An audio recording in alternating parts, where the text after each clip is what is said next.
This next one is called Zennial Luddite, because Zennials are the generation in between Millennials and Generation X, which is where I belong.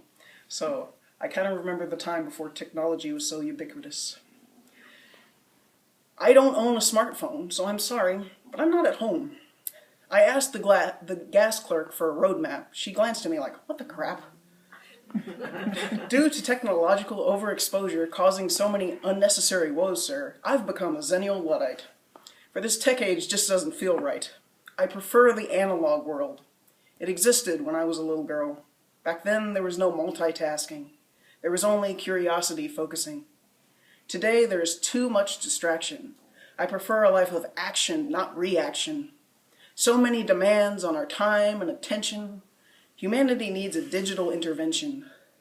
I'd rather take my time writing a letter. I think that is so much better. I'm tired of everyone being in my face. Life used to be a much slower pace. Give me sipped cups of hot cocoa. Don't worry if online, I'm a no-show. You can find me walking in the forest. Who cares that I've no photos to show for it? Let me read and write wonderful books. I want to journey where only imagination can look. Sure, computers can be quite useful, but limit your time before it starts using you.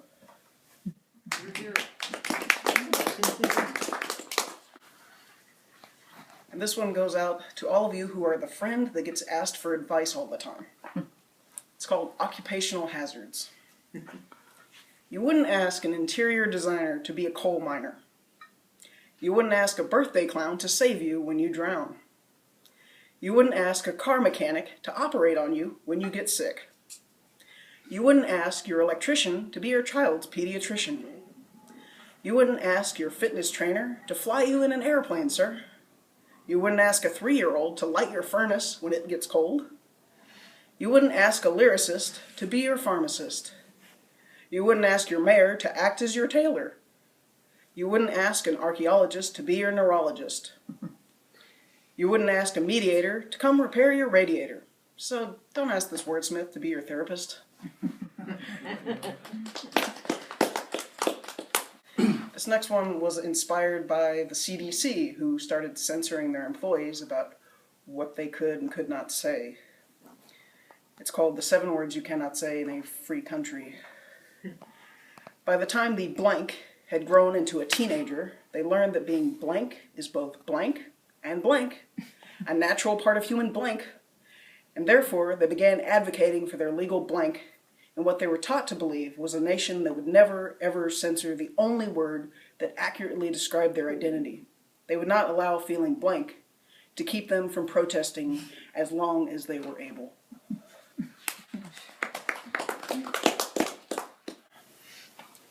A few years ago, the Marin County Fair had the 60s as a theme, and it was kind of a decade that I was kind of historically obsessed with. So I thought, well, I'm too young to have lived back then, but I think I can think like I lived back then and see if I can write a poem about it.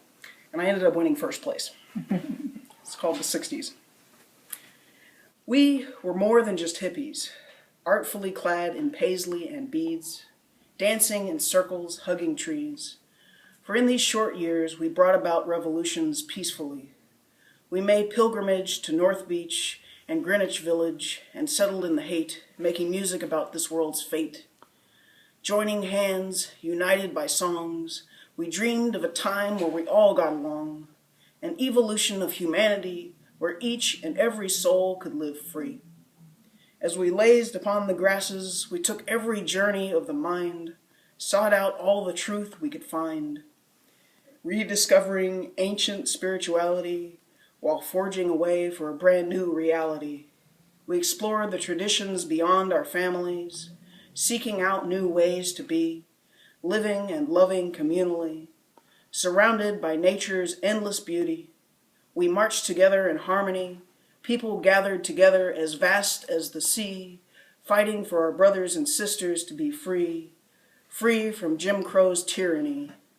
We stood up against an unjust war, questioning just what we were fighting for, linked our arms together with strangers, united for justice and peace. As a generation came together, a nation changed forever, inching closer towards the dream. Yeah, that'll do it. Thank you. I grew up then.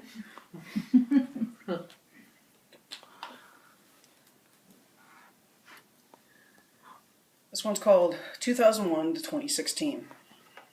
My generation is currently facing a resurgence of racism similar to the 1920s, an economic crisis that echoes back to the 1930s, the threat of looming totalitarianism like we're back in the 1940s, elders whose social standards were first broadcast in the 1950s, taking our anger to the streets in protest like it's the 1960s, fighting wars built upon national lies like we never left the 70s, suffering under trickle-down economics just like it's the 1980s, and you wonder why all of us 90 kids are feeling just a little bit crazy.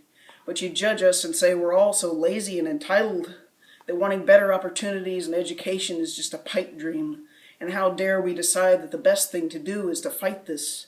Should we just accept a life of poverty, low wages, and high prices, as we waste the entire earth with wars and greed while ignoring the climate crisis? It seems to me that there must be a better version of what life is.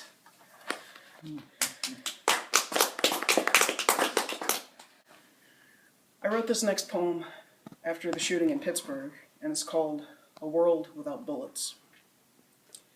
You say to yourself, reading the newspapers, but that could have been me. We must not let it change us for the worse. We must not hide ourselves from the beauty that life has to offer. We must not allow fear to stop us from getting an education, worshiping in our sanctuaries, enjoying live music, watching films upon the big screen, dancing the night away, working at our professions, eating out at restaurants, hanging out at the local mall, competing at gaming conventions, or seeking medical treatment. We must continue to be defiant in the face of fear by enthusiastically participating in life. We must demand a world where it is safe for people to live their daily lives, a world where the weapons of war cannot be purchased at your local drugstore, a world where those with power cease to close their ears, ignoring all of our tears. Stop offering up empty words with a side of inaction while people continue to die. Stop giving in to the demands of the greedy, for you're sanctifying the hatred of the unhinged rather than acting that their deaths be avenged. For all their sakes, we must demand peace, live peace, breathe peace, be peace. We can have a world free of bullets, but it's up to you to get it.